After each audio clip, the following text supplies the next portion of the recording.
Pues vamos a informar sobre la situación de la salud, en especial el comportamiento de la pandemia. Afortunadamente está bajando su intensidad, desde luego todavía hay pandemia, pero pues ya no tiene el mismo efecto nocivo que se registró en los últimos 2 años, ¿no? Vamos a informar sobre eso. Ya vamos reduciendo sobre todo el número de fallecidos, que eso es lo que más duele por causa del COVID, y se va a informar, como lo hacemos todos los martes. También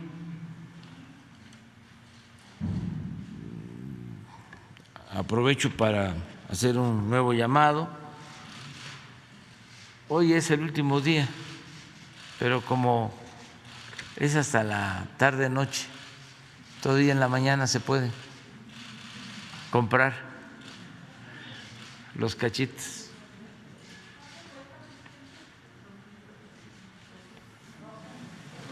$200, sí, y son 200 lotes en la playa de Sinaloa, que es un paraíso.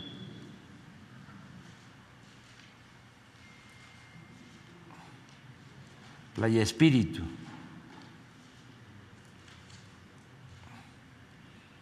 Sí, 200 pesos. Son 200 lotes, pero además también unos carros de lujo, de esos confiscados, Mercedes, y para gente muy importante.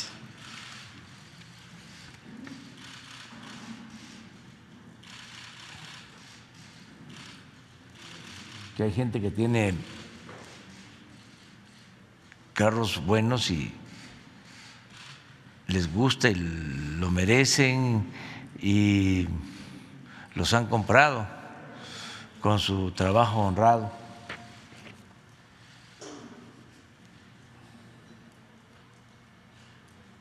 Esto es básicamente. Muy bien, vamos a abrir para preguntas y respuestas. Hay una lista de ayer. Cindia Cerda, ¿sí está? Gracias, presidente. Canal 11.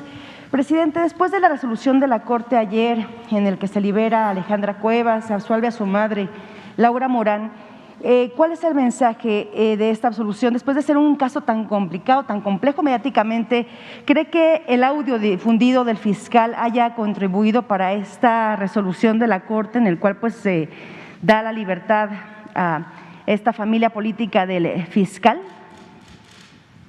Pues yo celebro que se haya tomado esa decisión por la Corte y creo que es la mejor manera de enfrentar las controversias, los conflictos, los problemas, el que nos ajustemos al marco legal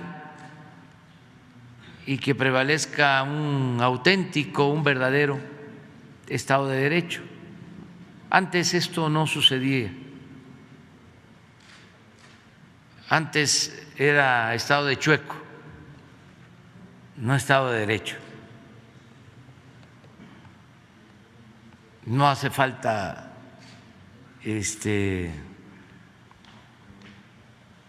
buscar muchos ejemplos. Baste con lo que declaró el actual presidente de la Suprema Corte, de cómo fue presionado cuando el gobierno de Calderón, desde el Ejecutivo, para que cambiara su resolución. Eso ya no sucede. Ahora hay independencia, hay autonomía, no se simula. El Ejecutivo no es el poder de los poderes. Y esto es el cambio. Entonces, eso es lo que puedo comentar, y qué bueno que se resuelven todos estos casos por la vía legal y que se demuestra que al margen de la ley nada y por encima de la ley nadie. Gracias, presidente. En otro tema, después de lo ocurrido ayer, de los supuestos balacera que se había reportado a algunos medios locales allá en Cancún, esta conmoción generalizada de los actos de violencia, pues definitivamente llevaron a que muchos medios de comunicación hicieran esta difusión profusa de actos de violencia, cuando en realidad pues se trataba de que se habían tronado unas bandas. ¿Cuál es su impresión? Pues después? Es que andan solo en busca de, coloquialmente hablando, de las podridas.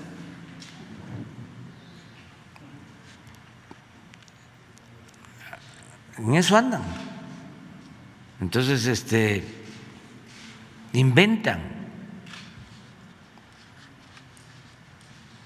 ¿Qué fue lo que sucedió en el aeropuerto de Cancún al mediodía? Se cayeron unos espectaculares.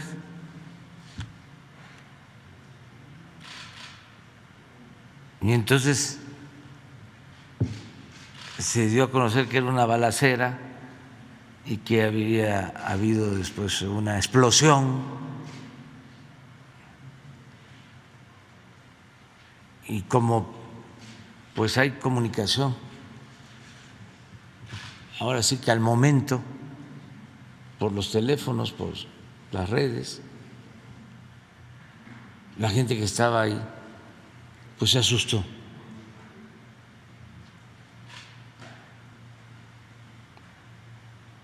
Pero así estamos. Entonces hay que actuar con responsabilidad, con ética, en el caso de los medios, todos, las redes sociales y los medios convencionales. ¿Cuál sería el mensaje para los turistas que pues salieron asustados ayer, y el mensaje de que les reconfortaría para retornar y que tengan la confianza? Que México es un país con tranquilidad, con paz,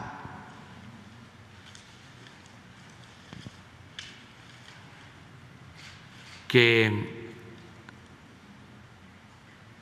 la violencia está limitada a muy pocas regiones del país y que tiene que ver más con el enfrentamiento de bandas. Ya no es el tiempo de antes, cuando se le declaró la guerra a la delincuencia organizada, que perdieron la vida muchos inocentes. Llegaron a llamarles daños colaterales. Sí se acuerdan, ¿verdad? Ya eso no, afortunadamente, sucede. Y hay una disminución en la incidencia delictiva en el país.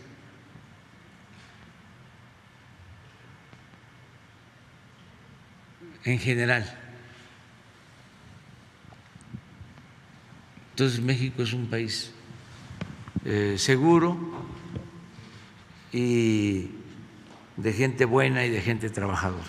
Gracias. En otro tema, presidente, sobre el agua en el estado de Nuevo León, el gobernador de la entidad, Samuel García, anunció que había habido un convenio, un acuerdo con la Comisión Nacional del Agua, en el cual se prestaría agua proveniente de Veracruz, del río Pánuco, para el abastecimiento de la región. Ya les quedaban solamente 40 días, al parecer, de agua. Entonces, por un año habrá abastecimiento.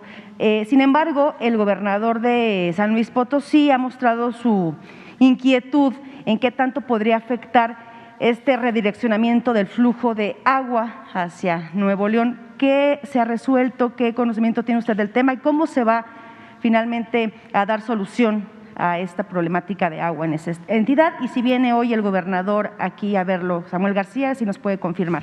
Sí, hoy tengo reunión, vamos a encontrarnos con el gobernador de Nuevo León y el gobernador de Jalisco. Y en los dos casos el tema principal es el agua, más en lo que corresponde a Nuevo León, aunque también se está atendiendo el problema de falta de agua en Jalisco. En el caso de Nuevo León hay un plan conjunto que se ha venido aplicando. Nosotros ya hemos invertido como 2,000 millones de pesos para el abasto de agua en Monterrey, en la zona metropolitana, y lo vamos a seguir haciendo, pero no está contemplado lo del Pánuco. Eso la vez pasada aquí se preguntó y aclaramos que era un proyecto que se impulsó desde hace algunos años y se canceló porque pues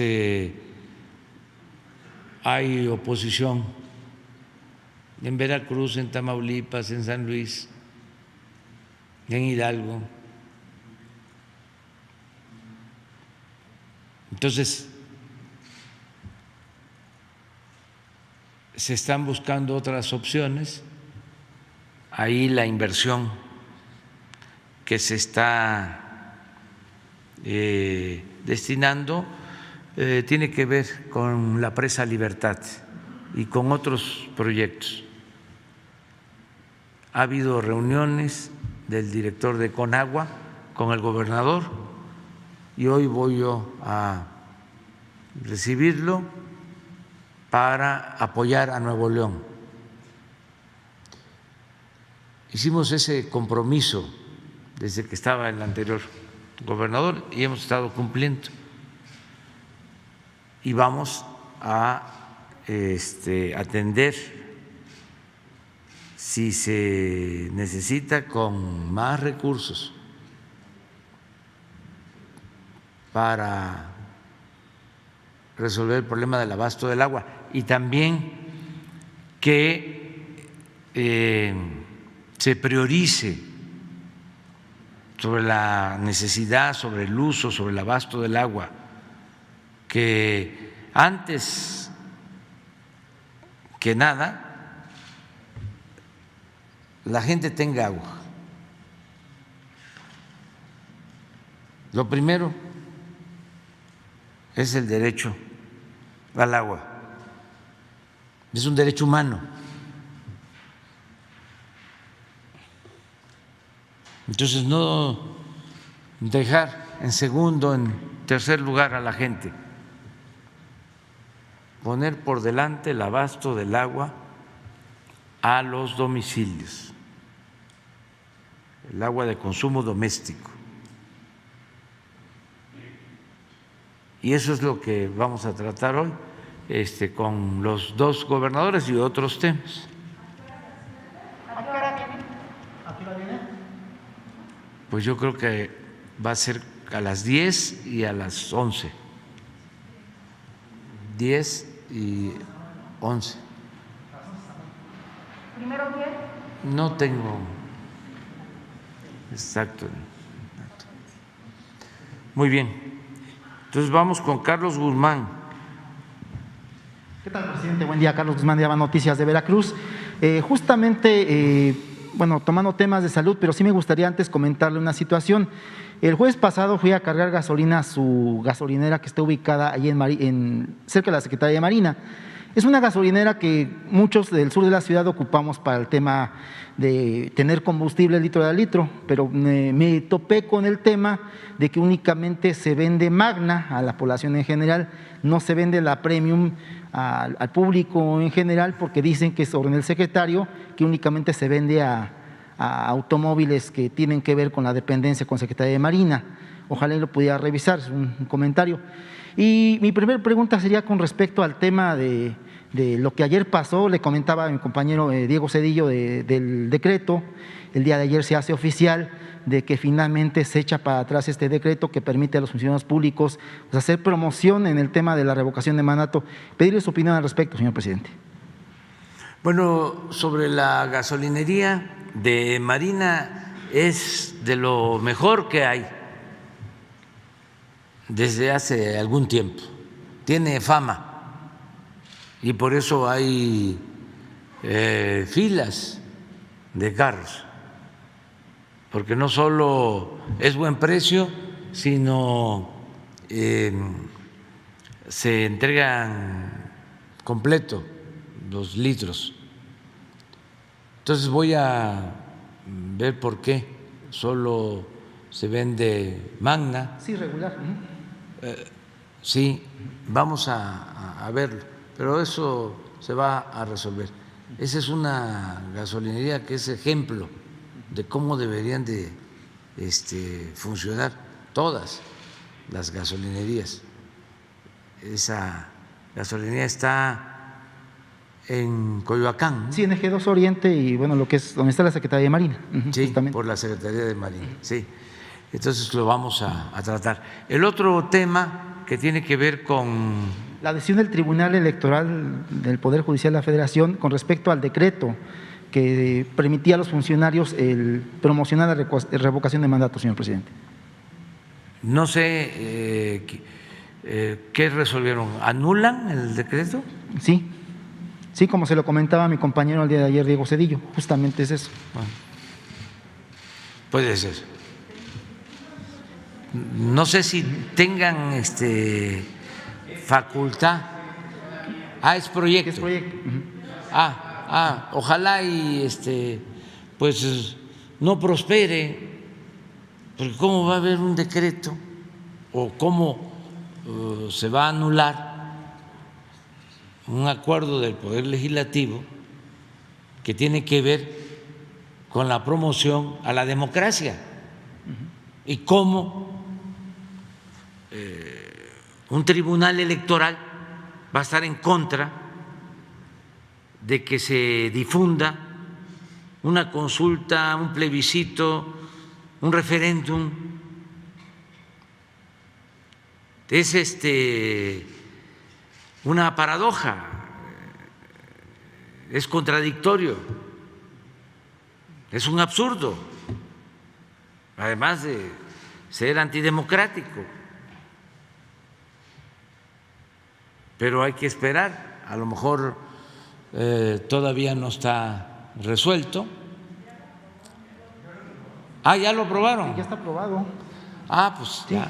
Sí, incluso hoy es nota en uno de los periódicos que regularmente usted lo critica. Ya lo aprobó el tribunal y ya no queda ya no se puede ninguna otra instancia.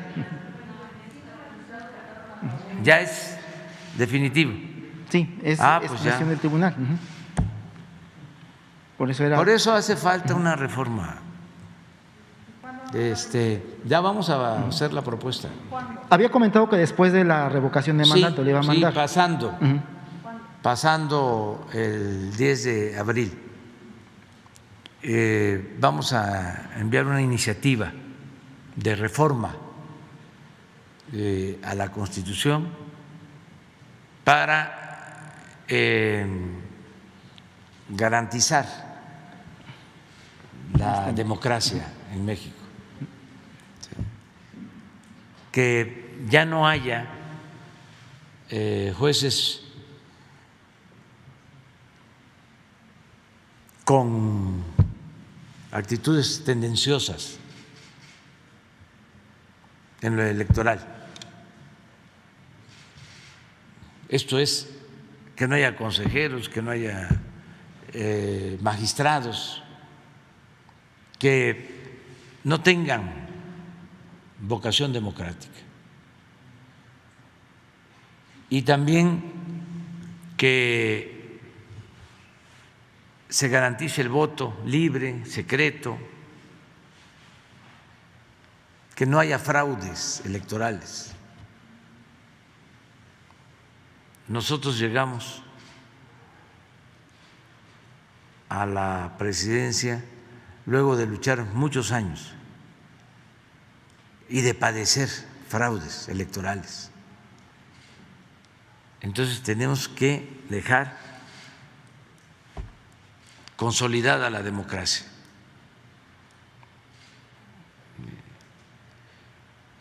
Y vamos a presentar esa iniciativa. Y lo vamos a hacer con la participación de todo el pueblo.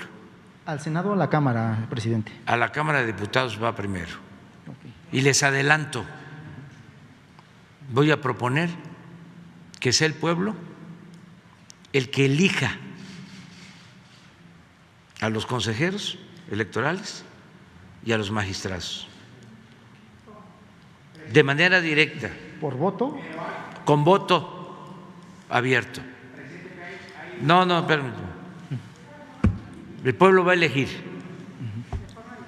de forma directa. Se acabó, o espero que se acabe, lo de los acuerdos cupulares, contrarios al interés del pueblo. Los consejeros son diferentes y magistrados. También.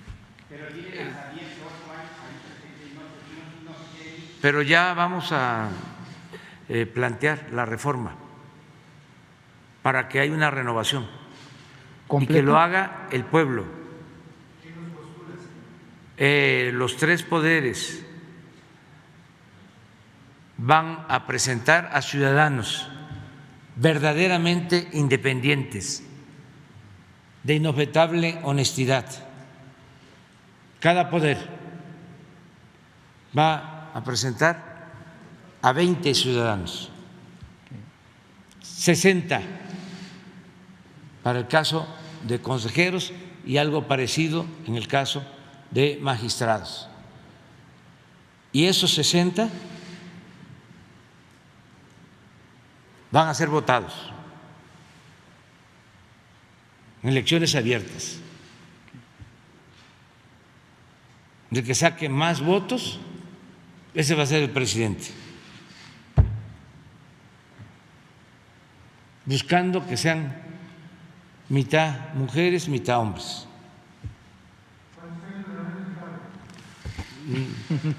Ya les di un adelanto. O sea, ya no me pidan más. O sea, sí. Hablando de temas de justicia. Bueno, ya. Hablando de temas de justicia, presidente, el día de ayer fue, como decía la compañía de Canal 11, fue liberada Alejandra Cuevas, pero ella pide una audiencia con usted porque tiene miedo, le pide una audiencia para que le brinde usted seguridad. ¿Se la dará la audiencia, señor presidente?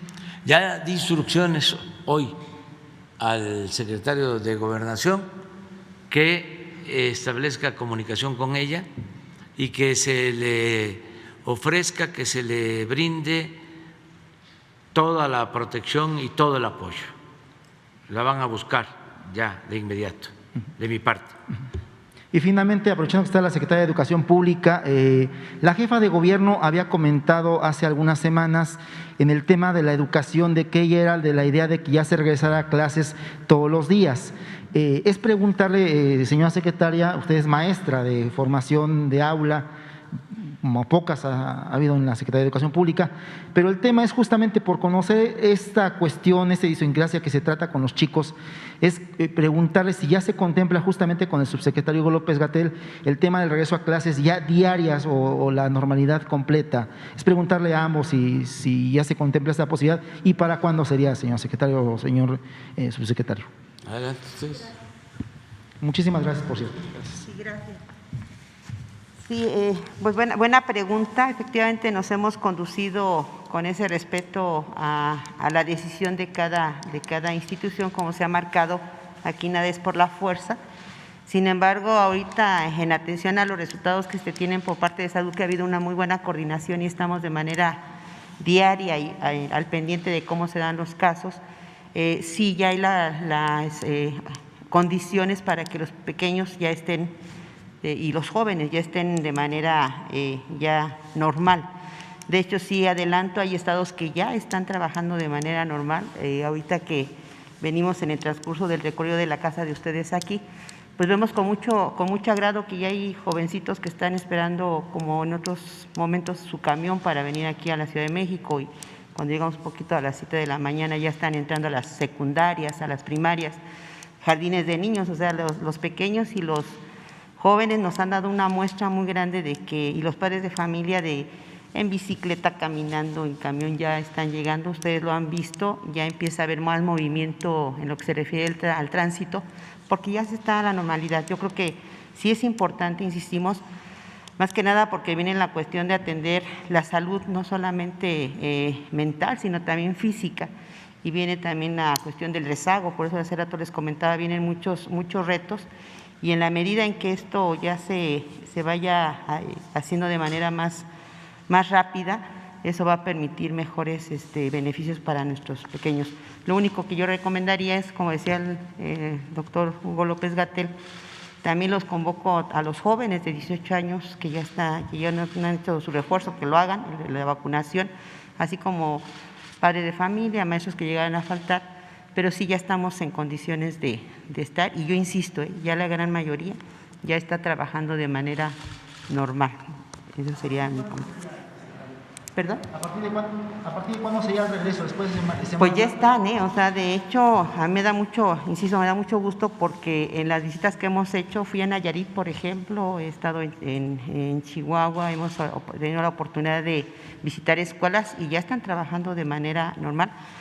A mí me da mucho gusto porque además de los niños, están los padres de familia, siguen haciendo sus protocolos, siguen apoyando en la limpieza de las instituciones, trabajando en algunas mejoras. Entonces, ya, de hecho ya está, en Veracruz también ya vemos con gran satisfacción, Estado de México también ya está de manera normal. Entonces, yo creo que ya esto ya está, son realmente mínimos los casos que todavía hicimos, respetamos, pero de manera muy respetuosa. La propuesta es de que ya los maestros ya están vacunados, se les está apoyando. No podemos a lo mejor decir más porque a veces la limitación de ahorita de la veda y todo eso, pero sí estamos bien y yo creo que ya es tiempo, ya debe de hacerse. Muchas gracias. Sería bueno que para contestar tu pregunta, que Hugo presentara de todas las escuelas abiertas, solo 8 de todas han tenido algún hecho, algún asunto relacionado con COVID. ¿No tienes el dato? Sí. Por favor, porque esto ayuda. Estamos también que se dé el dato de cuántas escuelas están abiertas. Creo que usted, sí, para que vean que es una cosa mínima, ya se puede regresar y ya se está haciendo, ya son muy pocos los casos. Y agradecemos mucho a los padres de familia, a las maestras, a los maestros que se han portado pero muy bien, a la altura, porque no solo es el daño de la pandemia, sino el atraso que origina en lo educativo, que no es lo mismo la educación a distancia que la educación presencial. La escuela es fundamental. Entonces ya se ha ido avanzando. ¿Tienes el dato? Sí, presidente. Tenemos aquí exactamente esta imagen. Recordarán que esta imagen la hemos estado presentando periódicamente. Lo que representa es la ocurrencia de COVID-19 en niñas y adolescentes, en personas menores de 17 años. Esta es nuestra población de un monitoreo especial que hemos tenido a lo largo de toda la epidemia, pero que hicimos más activo después de que abrieron las escuelas, de que decidimos que era conveniente abrir las escuelas el 30 de agosto del año pasado. Y el planteamiento de este monitoreo es: existían preocupaciones en algunos segmentos de la sociedad que nos parecen legítimas, totalmente comprensibles, padres, madres de familia que no querían mandar a sus hijos a la escuela por la preocupación de que en las escuelas pudiera haber brotes, pudiera haber grandes contagios. Por eso hicimos este monitoreo particular. Y la idea es, si es cierto que las escuelas son sitios de importancia para el contagio, lo que vamos a ver es un repunte particular en esta población de menores de edad, en la población escolar, en contraste con lo que ocurra en la población en general. El resultado fue que no, efectivamente, como lo pensábamos, no fueron las escuelas sitios peculiares, sitios especiales de contagio, y eso se mostró porque el mismo descenso que fue ocurriendo en la epidemia en la población adulta fue el mismo descenso que fue ocurriendo en la población menor de edad. Y en particular, el porcentaje de casos de COVID en la población representado por menores de edad se ha mantenido muy estable. De hecho, ha reducido a lo largo de la epidemia, se ha reducido recientemente, y eso también es elemento de que no son las escuelas un sitio de especial peligro. Se ve ahí en la curva también señalada claramente las vacaciones. Cuando tuvimos las vacaciones de invierno, hubo también nuevamente preocupación de que al regresar pudiera haber una oleada de contagios y que la apertura significara eso. Y no, nuevamente fueron las propias vacaciones las que sí representaron un elemento de riesgo para toda la población adulta y menor de edad, y fue cuando repuntó por la variante Ómicron. Pero lo que ocurrió en las escuelas es que cuando empezó a bajar los contagios de Ómicron, también empezaron a bajar los contagios en menores de edad. Y en la siguiente es la tabla que señala el presidente. Podemos ver ahí de un monitoreo de más de 115,000 escuelas que representan la muestra a nivel nacional de este monitoreo especial, solamente 8 en este momento, en esos 5 entidades federativas, Baja California, Morelos, Puebla, San Luis Potosí y Zacatecas, solamente 8 están afectadas. Entonces, el mensaje es muy claro. Gracias, Carlos Guzmán de ABA Noticias, por preguntarlo. Lo que dijo la maestra Delfina, estamos completamente de acuerdo, lo hemos estado trabajando todos juntos, y además le reportamos al presidente todas las semanas lo que está ocurriendo en las escuelas. Y, como lo dijimos, desde el 30 de agosto ya deberían abrir todas las escuelas. Termino con un elemento crucial que ya lo señaló la maestra desde la perspectiva pedagógica, pero también desde la perspectiva de salud. El desarrollo de las personas menores de edad, sobre todo a nivel neuropsicológico, se está afectando por cada día que permanezcan fuera de las aulas. No solamente es el espacio de aprendizaje directo por el proceso pedagógico de la enseñanza es también la convivencia, la capacidad de relacionarse, el desarrollo del lenguaje, los significados de la socialización con personas de su edad y de otras edades, es la autoestima, es el reconocimiento de la identidad, el reconocimiento de la identidad de otros, en fin, es todo un espectro del desarrollo neuropsicológico. Sí se detiene porque no están en las clases presenciales la afectación que pueden tener estas personas menores de edad puede ser hasta cierto punto irreversible. Entonces, urge que regresen a las escuelas. Desde el punto de vista de COVID, son sitios seguros, probablemente los más seguros de toda la sociedad, en la medida en que hay los protocolos de seguridad sanitaria, y en cambio, mantenerlos fuera de las aulas les está causando un grave daño. Exhortamos a todas las familias de México y desde luego a todo el sistema educativo nacional, como ya lo hizo la titular del ramo, a regresar ya a las escuelas. Muchas gracias. Bueno, José Sobrevilla. Gracias, presidente. Noreste.net, Veracruz también. Y a propósito también de gasolinas, en 2021 se habló mucho de la instalación de las gasolineras del bienestar. En alguna nota periodística se dijo que este 21 de marzo se iba a echar a andar la primera de ellas en Guelatao, Oaxaca, y según la misma nota, Fonatur hizo público que después de estas se echarían a andar 11 más. Pero lo más importante es que se manejarían bajo el esquema de cooperativas. ¿Qué se puede conocer de este proyecto, señor presidente? Bueno, no está generalizado, no se ha tomado esa decisión. Lo cierto es que la mayoría de los concesionarios de las gasolinerías están actuando con responsabilidad. Ahora que aumentó el precio de los combustibles en el mundo, ayer creo que lo comentaba, solo algunas empresas y la mayoría extranjeras fueron las que quisieron sin justificación aumentar el precio de las gasolinas en el país. Pero de las alrededor de 12.500 gasolinerías o gasolineras, de las dos formas se puede decir,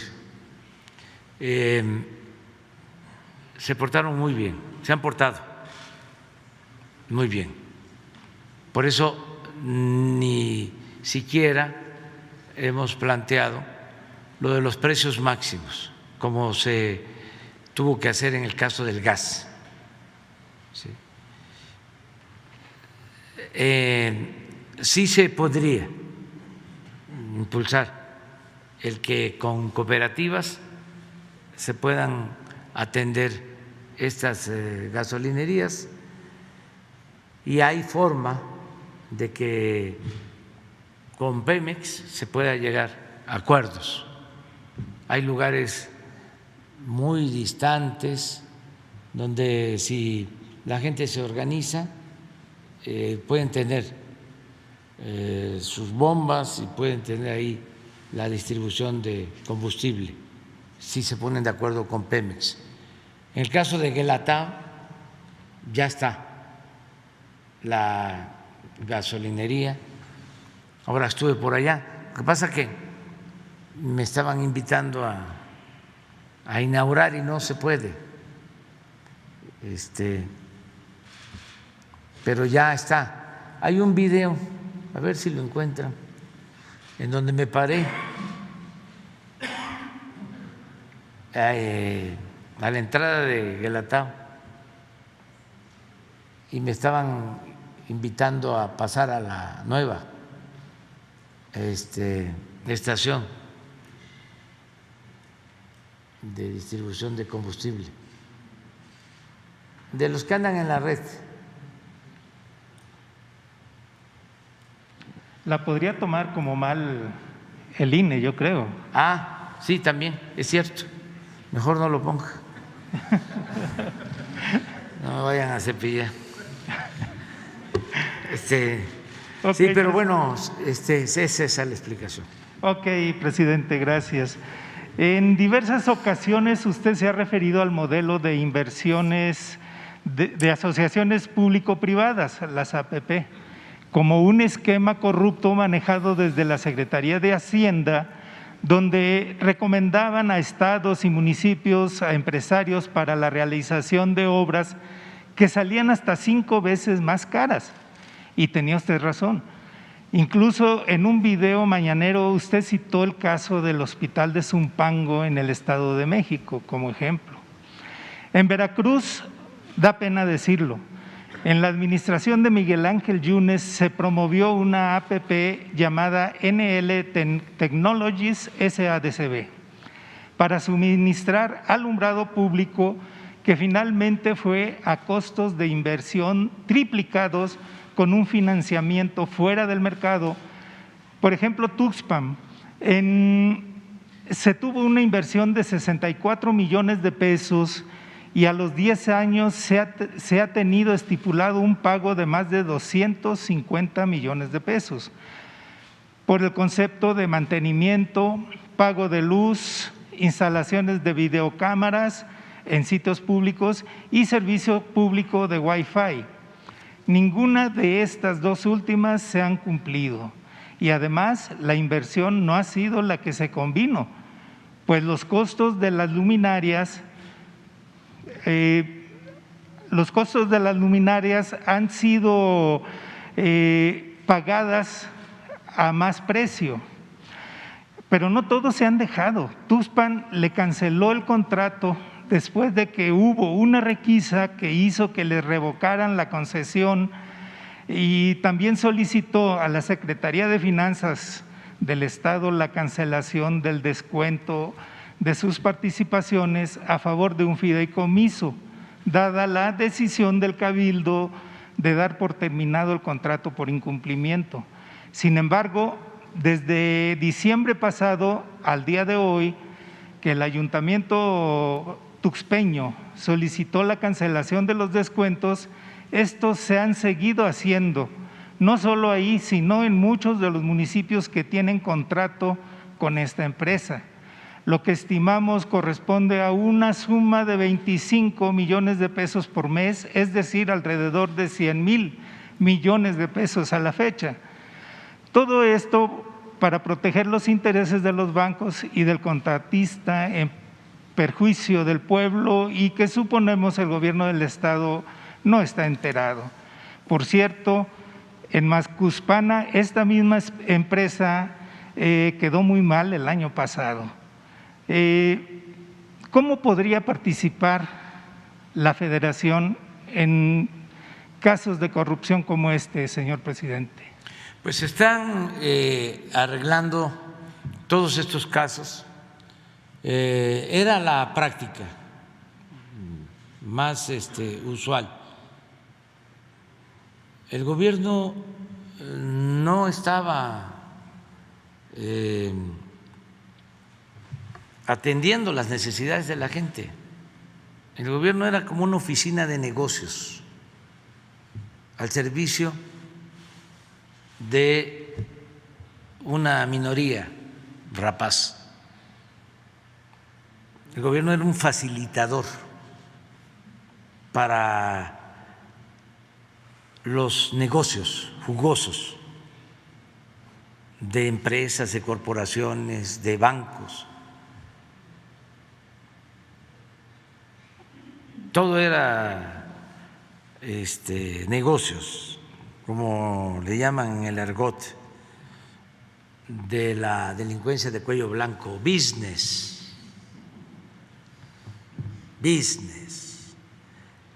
Entonces, por eso se daban todos estos contratos. Ni pensar que se utilizara el presupuesto para hacer una obra pública, todo era concesiones. Y ya no se quedaban en carreteras, sino en reclusorios, alumbrado público, la basura, todo lo privatizaban. Entonces, estamos resolviendo esos problemas. ¿Cómo? Si se va a juicios, se tarda mucho, y si se trata de tribunales internacionales, es muy probable que se pierda, porque todas estas empresas tienen mucha influencia en el mundo, despachos de abogados y todo. Entonces, lo mejor es buscar los acuerdos con las mismas empresas, revisar los contratos, porque tampoco a ellos les conviene que se cancelen y que tengan que ir a tribunales. Así lo hemos venido haciendo, así se hizo con los gasoductos, así se hizo con los reclusorios, lo acabamos de hacer ahora con unos contratos que dejaron firmados de mantenimiento de carreteras. Nos sentamos con los que tenían estas concesiones y se logró un ahorro de 1,000 millones de pesos por año, que ese dinero es el que les estamos entregando a los gobiernos municipales de la montaña de Guerrero, que es de la zona, si no es que la zona más pobre de México, y para que hagan sus caminos allá. Entonces, es lo que yo recomiendo, que los gobiernos de los estados puedan llevar a cabo negociaciones, porque así están hospitales.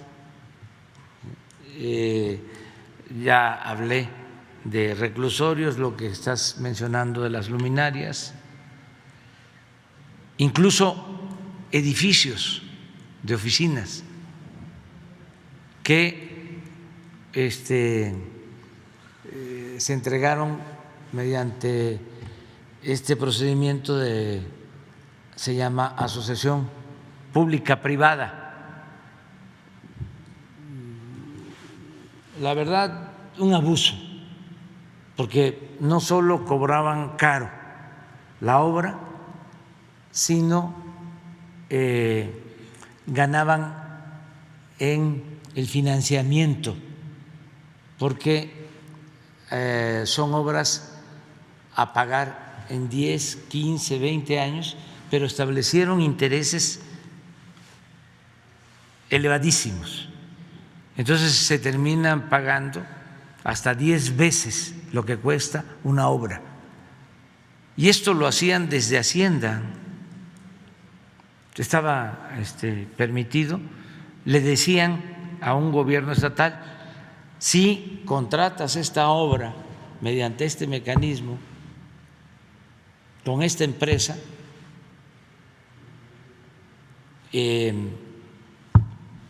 te autorizamos para que se te descuente de tus participaciones lo que tengas que pagarle año con año. Eso lo crearon en el periodo neoliberal, y así endeudaron a estados y a municipios. Pero hay que revisar todo eso ¿No hay otro mecanismo para echarlas abajo? Porque Pues solo los procedimientos legales, porque hay incumplimiento en todos los casos, seguro, de los contratos. Es como si quisiéramos cancelar los contratos que dieron cuando la reforma energética para la explotación del petróleo. Dieron 110 contratos, no me vuelva a cansar de decirlo, y engañaron de que iba a llegar la inversión extranjera a raudales y que íbamos a tener mucho más producción de petróleo. Se dieron los contratos, 110 contratos, y no se dieron más porque no les alcanzó el tiempo. Pero de esos 110 contratos ya han pasado 6 años, un poco más, y solo 2 están funcionando.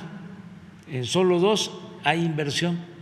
En 108 tienen los contratos y lo que están haciendo es vender acciones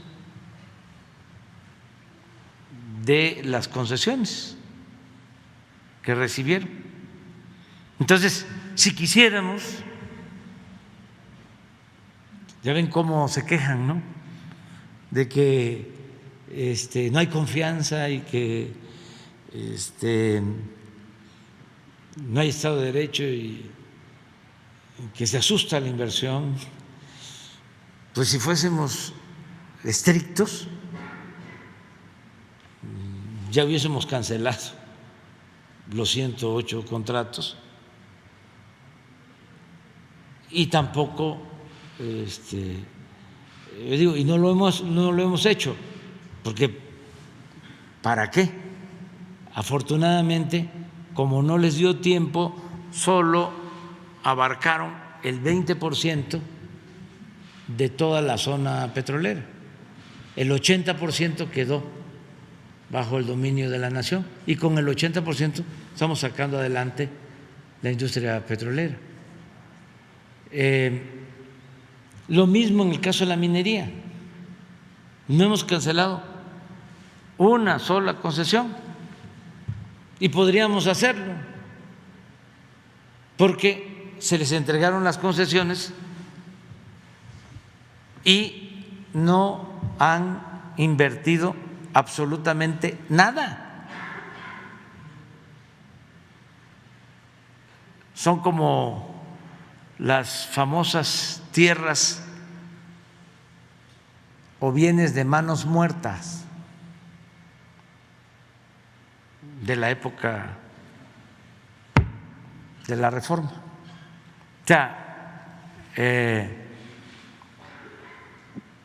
son actividades improductivas, solo dedicadas a la especulación. Pero no nos metemos en eso. Hay muchísimas cosas que requieren de atención, pero cuando se gobierna en una situación como la que estamos nosotros enfrentando, después del predominio de un régimen de corrupción, de injusticias, de privilegios, o sea, después de tanto rezago, de una herencia de latrocinios, pues como todo, casi todo estaba podrido, pues uno tiene que saber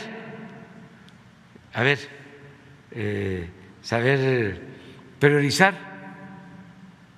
Entonces, aquí tengo 1000 problemas a resolver. cuáles son los que más dañan a la gente.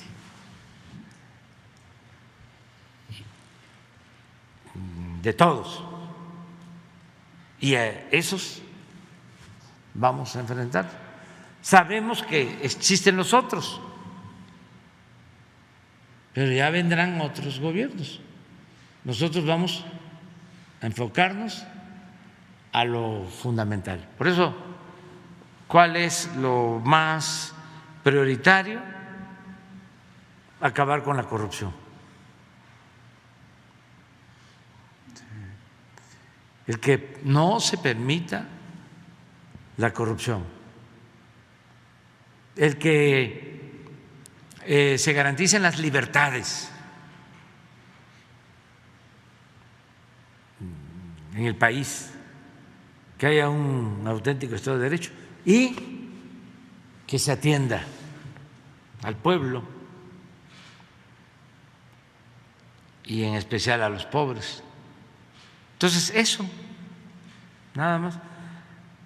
Hace falta, bueno, muchísimas cosas, muchas cosas. Hace falta que haya radios comunitarias, por ejemplo. Que, bueno, que en eso vamos avanzando, porque sí es importante la comunicación de Internet. Hace falta el que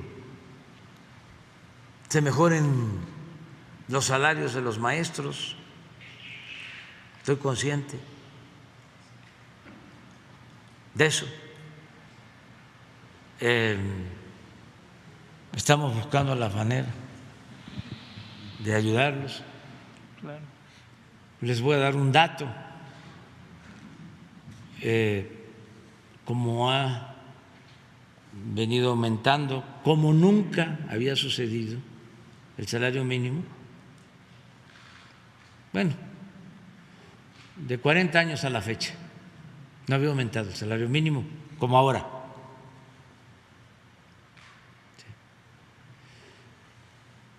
Ahora el salario promedio de un trabajador del seguro inscrito en el Seguro Social son 21 millones ya de trabajadores inscritos en el Seguro Social. Y el salario promedio,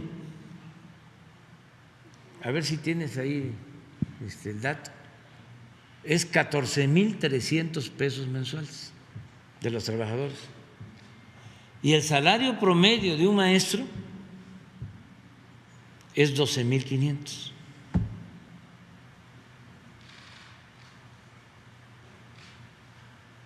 Entonces, todo eso sí requiere de atención, más que hay que ver cómo lo vamos a resolver. Ya andamos en eso, ¿no? Atendiendo. Pero lo que preguntas de las luminarias del alumbrado público en Veracruz, sí se puede. Y yo creo que Cuitláhuac va a actuar para ayudar a los presidentes municipales. Claro que sí. Porque les dejaron todas esas deudas. Y puro influyentismo, pura corrupción de gente que se dedicaba a eso. Claro. ¿Tienes lo del salario promedio? A ver.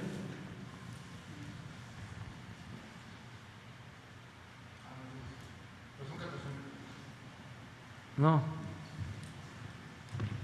A ver, es una...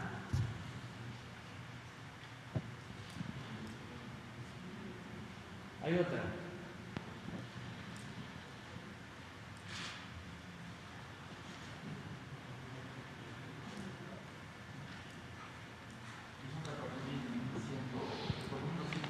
Pero no tienen la tabla. Otra, la otra. Pon la primera. No, otra. Aquí está. Miren, esto es. Llegamos acabamos de llegar a 21 millones de trabajadores inscritos. Es récord. 21 millones de trabajadores inscritos en el Seguro Social. Y el salario promedio de estos 21 millones de trabajadores, a ver si lo pones eso. No, hay otro.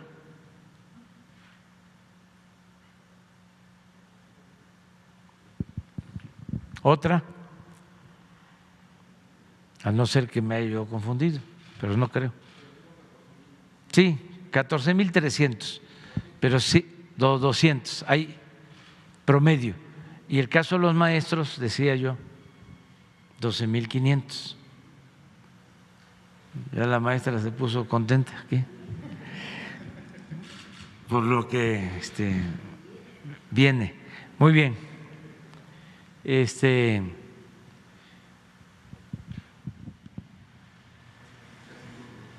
Ya está. Ah, pero hay un Pablo Ferri. Ah, ¿son visitantes? ¿No está? Del país. Adelante. Buenos días, señor presidente. Muchas gracias. Dos cuestiones. Primero, sobre el caso de Ayotzinapa. Ayer el grupo de expertos presentó su informe, el tercero ya. Bueno, entre otras cosas, comentó o abundó sobre el monitoreo que las Fuerzas Armadas llevaron a cabo durante aquella época, 2014, antes, durante y después del ataque contra los normalistas. Una de las cosas que más llamó la atención fue el video que nos mostraron, un video que grabó un dron de la Marina, donde se veían al menos 12 integrantes de la Marina en un escenario que por entonces era importante, sigue siendo importante, el basurero de Cocula, una diligencia que no consta en el expediente. Nos dijo el GIE ayer también que usted conocía esta información desde hace un mes ya, entonces la pregunta es si ha pedido algún tipo de explicación a la Marina sobre por qué no informaron de todas estas actuaciones en su momento y por qué ahora ya en su gobierno no se ha informado hasta noviembre de 2021, que es cuando el GIEI recibió esta información. Esa sería la primera pregunta. Bueno, está abierta la investigación. Es un compromiso que tenemos de dar a conocer lo que sucedió con la desaparición de los jóvenes de Ayotzinapa. Y esta comisión de expertos presentó su informe. Antes lo hicieron conmigo, me mostraron toda la información que tenían, que iban a darla a conocer, como lo hicieron, y se va a continuar con la investigación. Ellos van a continuar un año más colaborando y se sigue haciendo la investigación. Sobre ese video al que haces referencia de la Marina, me lo mostraron y se dio la instrucción que se investigara a los jefes de Marina que participaron en ese operativo y ya han declarado. ¿Ante quién, perdón? Ante la Fiscalía. ¿Cuántos son? Pues todos los que participaron, sobre todo el almirante responsable del operativo. No puedo decirles más, solo comentarles que está abierta la investigación y tenemos el compromiso con los padres, con las madres de los jóvenes, de llegar a saber todo sobre la desaparición de los jóvenes y, a diferencia de antes, cuando el país solo se dedicaba a aplaudirle a los anteriores presidentes, ahora no hay impunidad para nadie.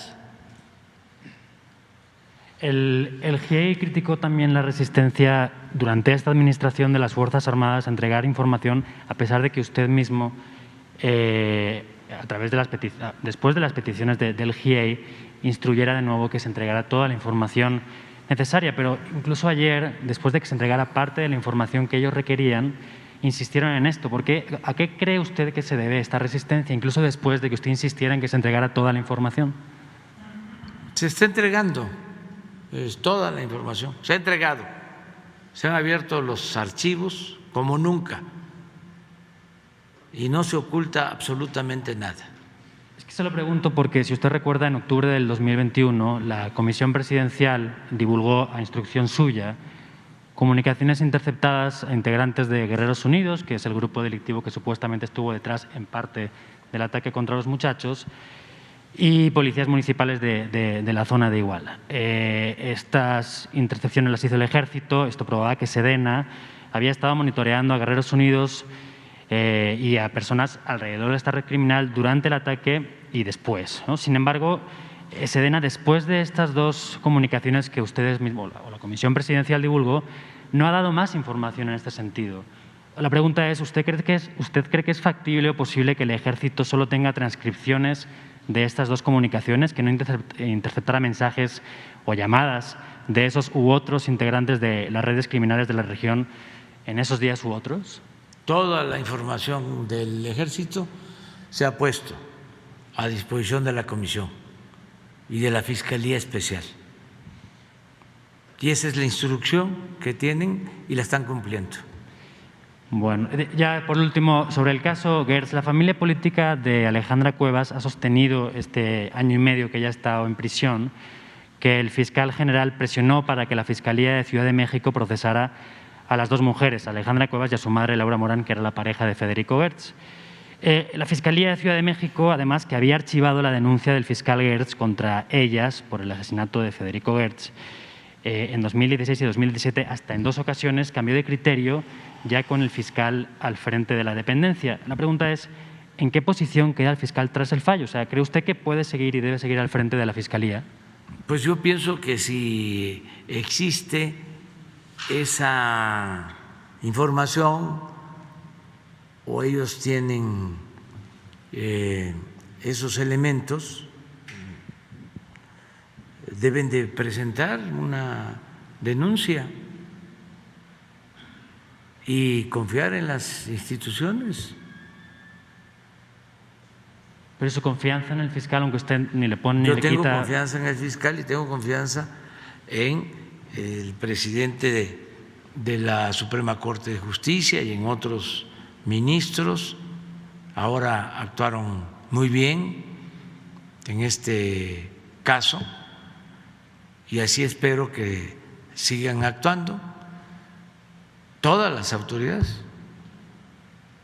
Y repito, ya no es el tiempo de antes, ya el presidente no da línea para beneficiar o para perjudicar a nadie. No se fabrican delitos, no se protege a influyentes, ya no es lo mismo de antes. Y pues qué bien que ustedes están atentos, ¿no?, a estas investigaciones y son bienvenidos aquí. A Yacira Mireya López. No, ya hasta nos vamos a creer mucho, ya estamos internacionalizados. Buenos días, presidente. Mireya López, del programa Listening Post de la cadena Al Jazeera. Si me permite, quiero hacerle preguntas sobre la violencia contra los periodistas, que ha sido un problema en las últimas décadas, pero en este 2022 se ha puesto de relieve. Cuando usted llegó a la presidencia, prometió poner fin, y lo cito, con la corrupción y con la impunidad que impiden el renacimiento de México. Más de 3 años después, las cosas parecen no haber cambiado mucho, con 8 periodistas asesinados en los 3 primeros meses de este año. ¿Qué ha pasado con esa promesa, presidente? ¿Considera que la no impunidad se ha cumplido en estos casos de asesinatos de periodistas y ataques contra ellos? Sí, hemos avanzado y estamos cumpliendo. Y no tengo nada de qué avergonzarme. Tengo mi conciencia tranquila. Estamos avanzando en todos los terrenos. Lo mencionaba, ya no hay la corrupción que existía antes, no hay la impunidad que imperaba, no existe el influyentismo que predominaba hace unos días que informamos sobre seguridad. Ponía yo un ejemplo de que la secretaria de Seguridad era Rosa Isela Rodríguez, por cierto, una periodista, mujer, y no era Genaro García Luna. Esto mismo de ayer, no se veía de que el Poder Judicial, los ministros tuvieran la arrogancia de sentirse libres de actuar con apego a la ley. Eso no existía. Entonces, estamos avanzando en el combate a la corrupción, en que no haya impunidad. Lamentamos mucho lo de los asesinatos de los compañeros, de las compañeras periodistas, y estamos investigando de todos los casos. Hay abiertos expedientes de investigación y en la mayoría de los casos ya hay detenidos. O sea que los autores materiales e intelectuales están en la cárcel. Entonces no somos lo mismo. Claro, todo esto pues lo utilizan nuestros adversarios porque estamos en un proceso de transformación. Y ellos pues quisieran que quedáramos mal, pero no podemos fallarle al pueblo. Y por eso, bueno,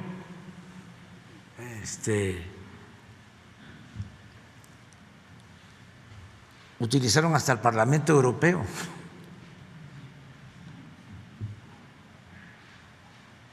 Los conservadores de México, que forman parte de la internacional del conservadurismo que prevalece.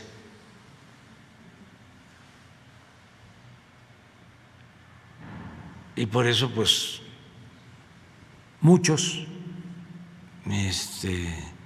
se dejan llevar por la campaña de desprestigio en contra nuestra, porque sí hay una campaña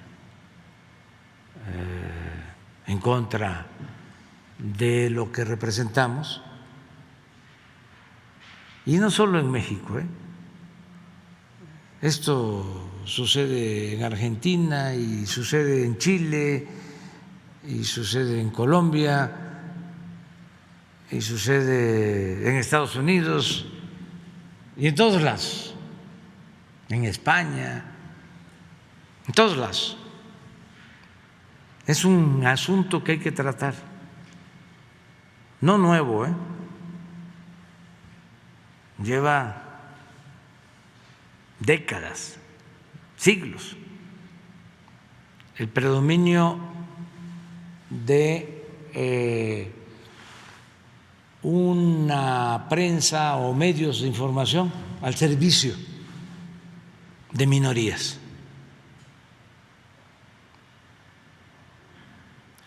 Una prensa que no toma en cuenta al pueblo,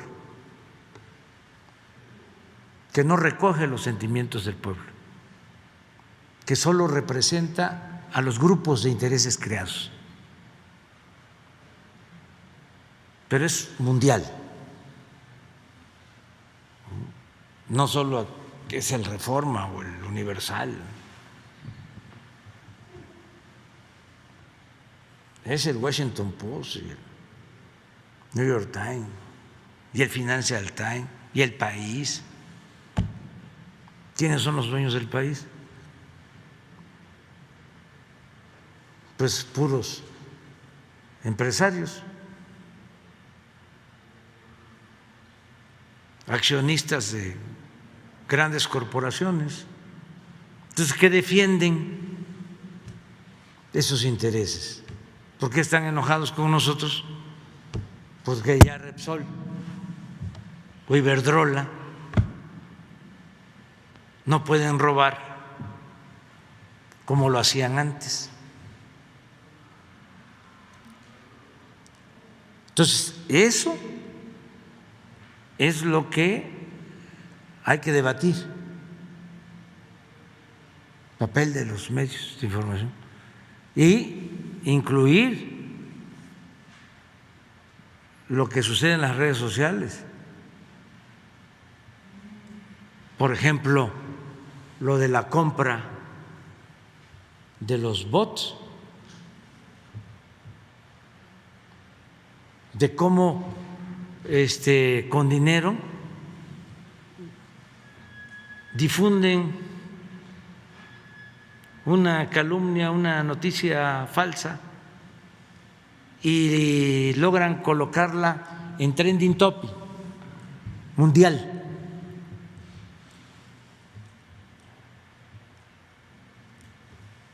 Y esas plataformas que saben, desde luego, a qué se deben esos fenómenos, cómo funcionan esas granjas de bots, se quedan calladas. ¿Y dónde está la ética en la comunicación? ¿Cuál es el respeto que le tienen a la gente, a los usuarios?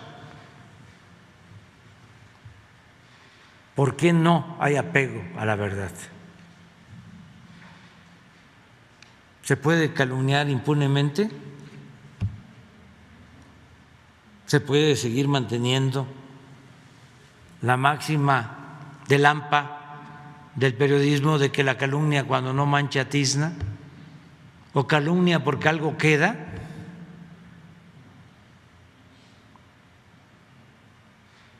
Entonces, sí, los medios. Me acuerdo que una de las memorias de, pues, una entrevista que le hicieron a Mitterrand hablaba del papel de los medios, del poder mediático, y decía en ese entonces que era muy difícil que en Francia pasara lo que sucedía en otros países en donde los medios electrónicos, sobre todo la televisión, llegara a convertirse en un poder capaz de sustituir la voluntad popular.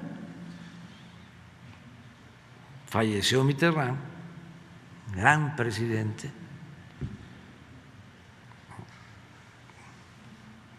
igual que De Gaulle.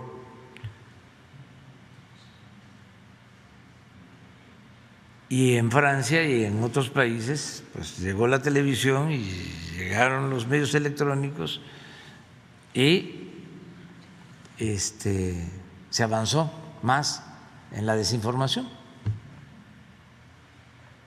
Entonces, es tu pregunta sobre estos lamentables hechos que estamos atendiendo, pero te contesto de que no hay impunidad y que estamos trabajando todos los días para proteger a los ciudadanos. Heredamos una situación muy complicada porque había una asociación delictuosa, un contubernio entre delincuencia y autoridades.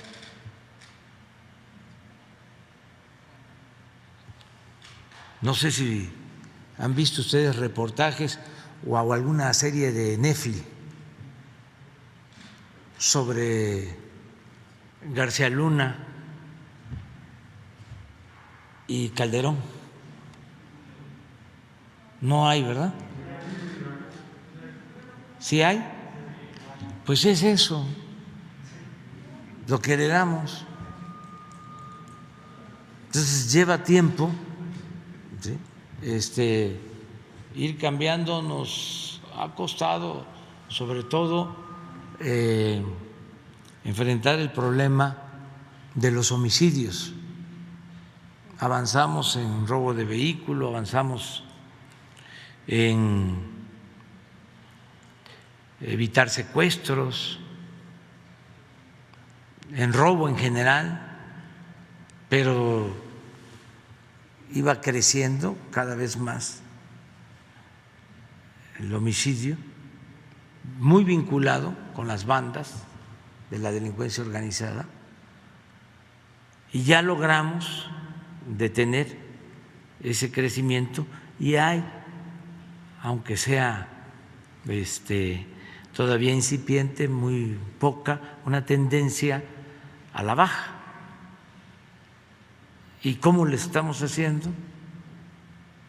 Pues nos está funcionando lo que no les gusta a los conservadores, a la derecha, a los fachos. No les gusta que yo diga abrazos, no balazos. ¿Y qué significa esto? Pues significa atender las causas, combatir la pobreza, la desigualdad, atender a los jóvenes. Pues como eso es lo que empezamos a hacer desde el principio, y eso lleva tiempo para que dé frutos, es ahora que empezamos a tener resultados. Y vamos a seguir con lo mismo, porque no se puede enfrentar la violencia con la violencia. Es mucha la hipocresía del conservadurismo, el querer resolver todo con el uso de la fuerza. Esa es su concepción, es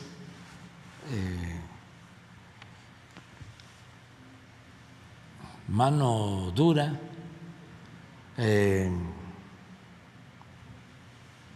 exterminios, masacres, Estado represor, mátalos en caliente, y eso ya no se aplica en México. Tampoco se permite que entren armas de Estados Unidos. Esos acuerdos que se hacían antes entre el gobierno de Estados Unidos y el gobierno de México para introducir armas. Entonces ya no es lo mismo.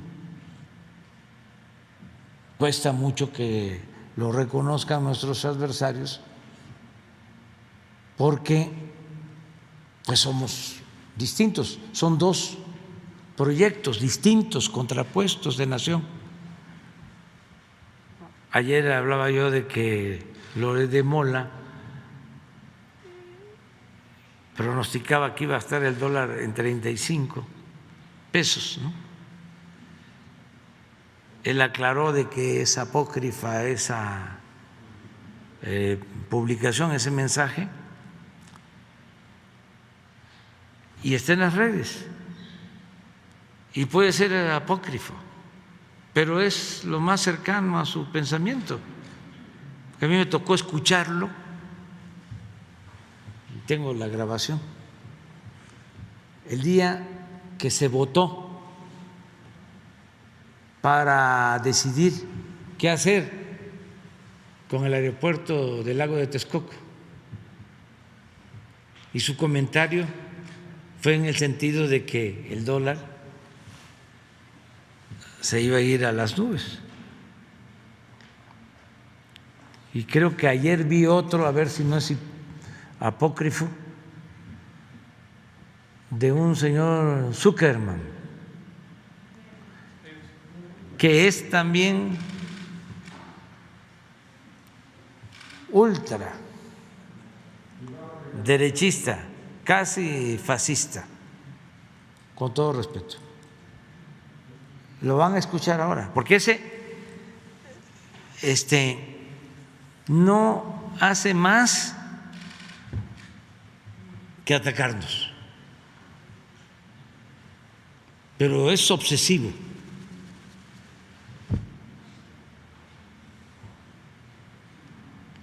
A ver si no está.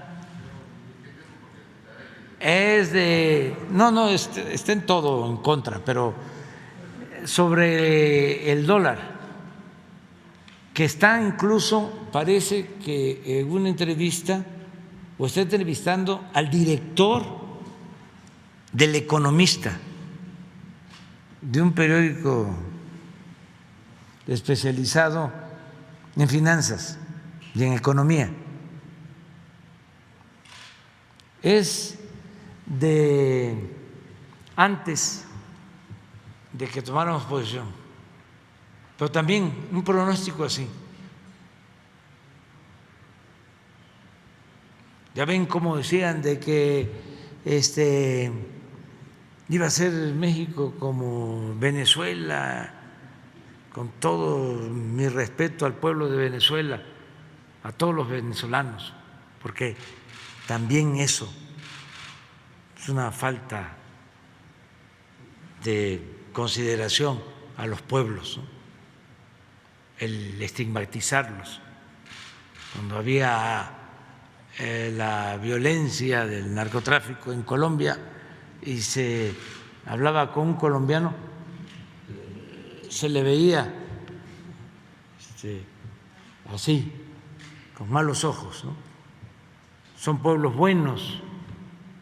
Bueno, una campaña en contra de Venezuela. ¿Qué acaba de suceder ahora? Bueno, pues me da gusto. Ya se arreglaron.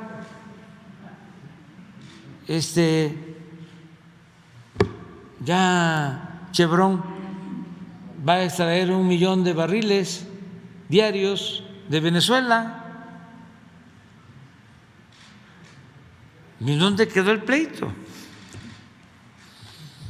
Pero qué bien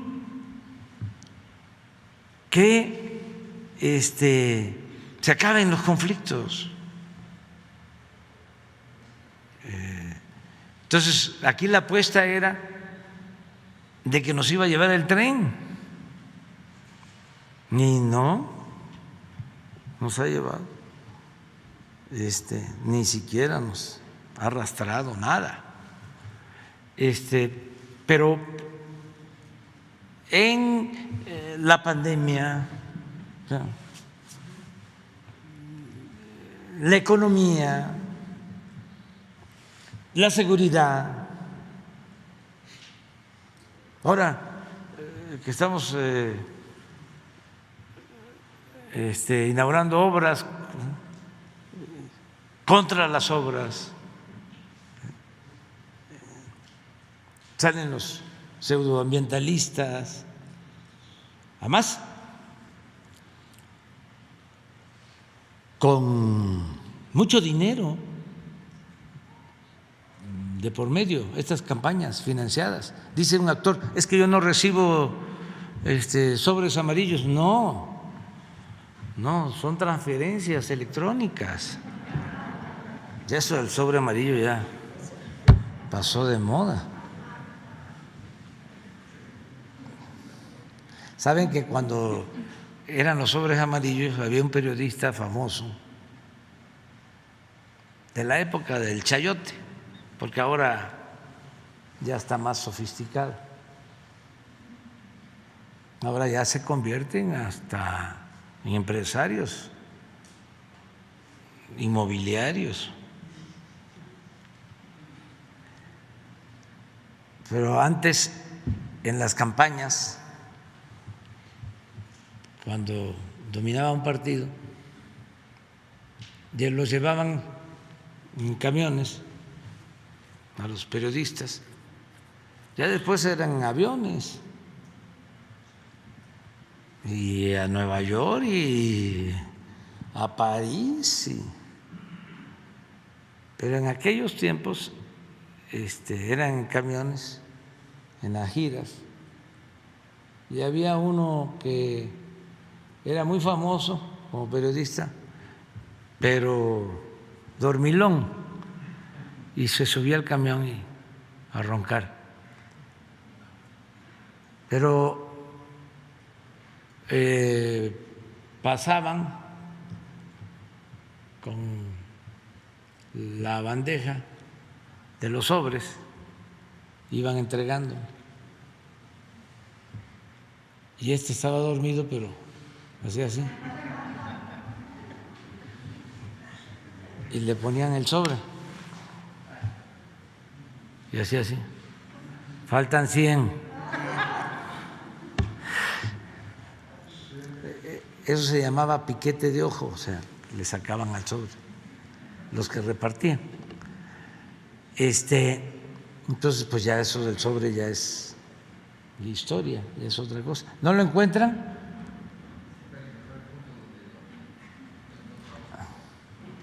Bueno, ya lo si no para mañana, porque sí es interesante. Es un diálogo, es eso. Sí, es que él dice va a llegar a 27 pesos el dólar, dice Zuckerman, y está con el economista que también dice que nos va a ir muy mal, el director. Pero bueno, no sé si tengas otra pregunta. Sí, tengo una segunda pregunta. Compromiso 90 de 100 que usted hizo dice: se respetará la libertad de expresión, nunca el gobierno aplicará censura a ningún periodista o medio de comunicación. En este mismo espacio se ha hablado de periodistas y se ha mencionado medios como los que acaba usted de nombrar, que critican su gobierno. Inmediatamente a través de redes sociales o por otros medios llega la estigmatización y probablemente el desprestigio de estos medios y de estos periodistas. ¿No cree usted que ese tipo de menciones en este espacio alientan o provocan los ataques cibernéticos o en redes sociales y otro tipo de ataques contra los periodistas y medios de comunicación que aquí se mencionan? No, nosotros garantizamos la libertad de expresión. Nadie es censurado. Nunca habían insultado tanto a un presidente. Yo creo que solo en el caso del presidente Madero. Nunca. Hay tanta libertad de expresión que me insultan un día sí y el otro también, y yo no los insulto, yo nada más replico y tengo que informar a la gente, porque si no me quedo en estado de indefensión. Y entonces me atacan y no es Andrés Manuel, es lo que represento. ¿Y qué represento? Pues junto con millones de mexicanos, un proceso de transformación. Millones de mujeres y hombres que queremos un cambio verdadero, que dijimos basta a la corrupción, a la impunidad, al autoritarismo. Y estamos luchando por eso. Entonces, ni modo que me quede callado. Tenemos que responder y garantizar también el derecho que tienen nuestros adversarios, Zuckerman, Chumel, López Dóriga, Ciro, Ferriz, Carmen Aristegui, los del Reforma, los del Universal, todos. ¿Saben cómo estamos? ¿En qué proporción estamos? De cada 100 artículos, 100, uno a favor, 99 en contra. Entonces, ¿cuándo se había visto tanta libertad? Nunca, nunca. Lo que pasa es que estamos desmistificando, porque era el cuarto poder. ¿Saben para qué utilizaban la libertad de expresión?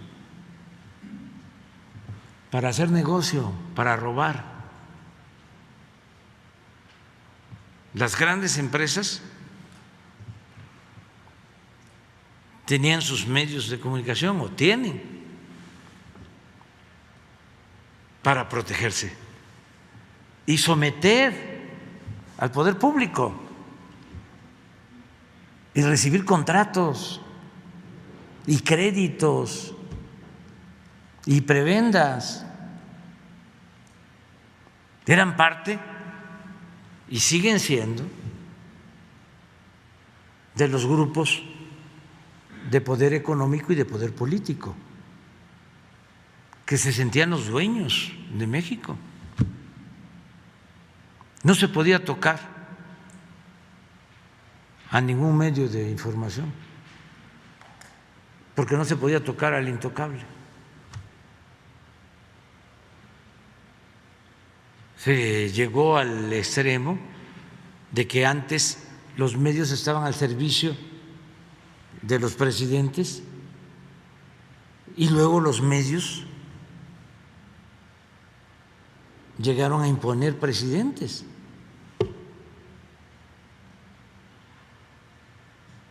¿Y el pueblo? ¿Les interesa el pueblo? ¿Le tienen respeto al pueblo? ¿Les importa el pueblo? ¿Le tienen amor al pueblo? No, no. Defienden intereses. Necesitamos, por eso,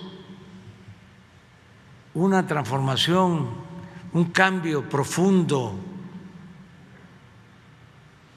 en el papel de los medios de información, donde se tenga como objetivo principal el informar al pueblo con objetividad, con profesionalismo. Eso es lo que se requiere, no los medios para la cúpula, porque así está. Es para los de arriba, son, siempre lo he dicho, dos mundos, dos esferas. La llamada sociedad política y el pueblo raso. Y para todos los informadores, con honrosas excepciones, lo que importa es la sociedad política. El pueblo no existe para ellos. Entonces, ahora es distinto. Y por eso el desconcierto, como se están dando todos estos reacomodos, pues no hay más que atacarnos, pero pues yo creo que ya a estas alturas ya deben de saber que nosotros no vamos a dar ni un paso atrás. Imagínense tanto tiempo luchando para llegar y hacer lo mismo, convertirnos en peleles de los potentados, o en florero, estar nada más aquí de adorno, o para que nos digan, señor presidente, que yo pueda decir, ¿qué horas son? Las que usted quiera que sean, señor. No, nada de esa parafernalia de poder nos importa. Lo que queremos es la transformación del país, cambios verdaderos, no simular, como ya sucedió, que hablaron de un cambio y fue más de lo mismo, gatopardismo, eso que consiste en que las cosas en apariencia cambian para seguir igual. No, y vamos siempre a ser muy respetuosos de la libertad de expresión y a cuidar la vida, garantizar los derechos humanos, que es el principal de los derechos humanos, de manera sincera, por convicción. Nosotros venimos luchando desde hace décadas, desde que entré a la universidad, bueno, desde antes ya tenía yo estas ideas, gracias a mi maestro Lara Laguna. Cuando entré a la universidad, a la Facultad de Ciencia Política, eso se lo acabo de recordar en una carta que le envié al presidente Boric de Chile, 1973. Me tocó primero analizar el proceso chileno y luego, con mucho dolor, lo que fue el asesinato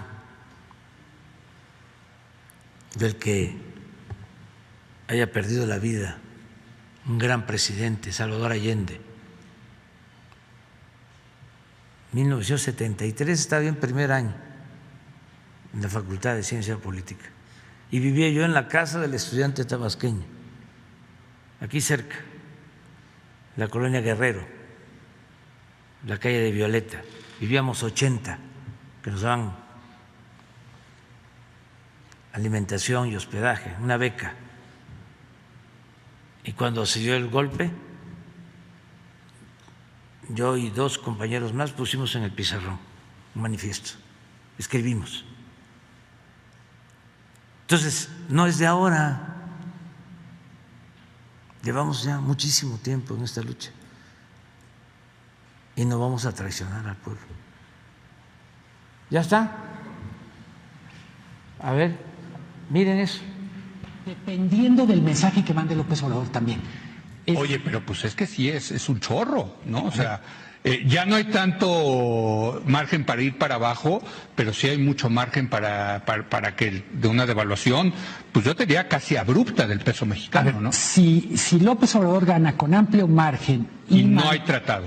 Y no hay tratado, y además mantiene el mensaje de voy a revisar todo, voy a dar marcha atrás en reforma energética, evidentemente eso va a significar menos inversión extranjera, que a su vez significa menos recursos entrando a México.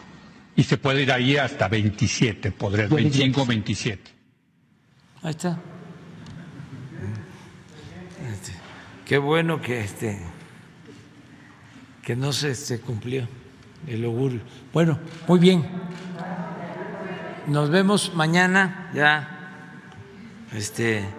se terminó. Sin lista. Ya, o sea, porque si no, ya queda. Muy bien, nos vemos mañana.